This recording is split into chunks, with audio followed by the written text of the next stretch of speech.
सिंधु घाटी सभ्यता descriptive part 1। Hello दोस्तों, एक बार फिर से हमारे यूट्यूब चैनल AGK में आपका हार्दिक स्वागत है।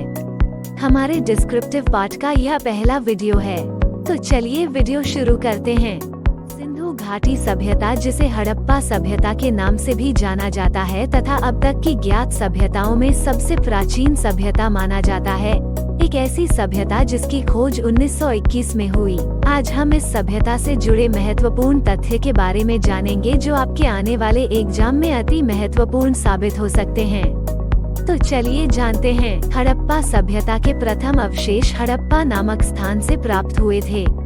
हड़प्पा नामक स्थान से प्राप्त अवशेषों के कारण ही इस सभ्यता को हड़प्पा सभ्यता कहा गया। हड़प्पा सभ्यता को भारतीय उपमहाद्वीप की प्रथम नगरीय सभ्यता माना जाता है।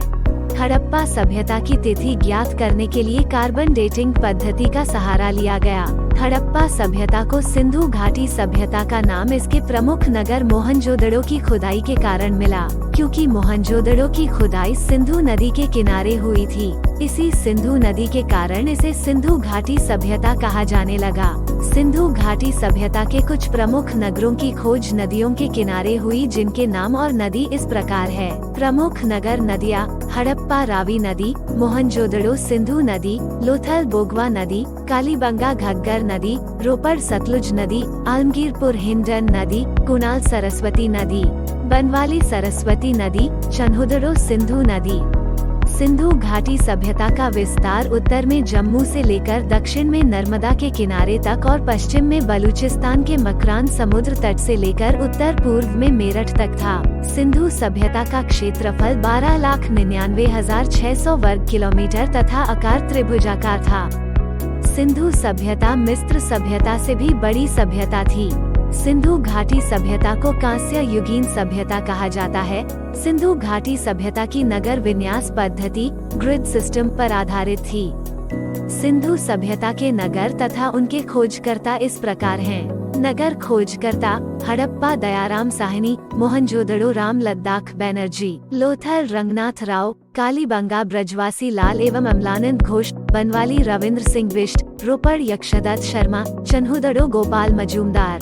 सिंधु सभ्यता के नगरों की गलियां चौड़ी व सीधी हुआ करती थी तथा एक दूसरे को समकोण पर काटती थी। अधिकतर हड़प्पा वासी अपने घरों को 2 मंजिल के बनाते थे। इन घरों के प्रमुख दरवाजे बाहर सड़क की तरफ खुलते थे।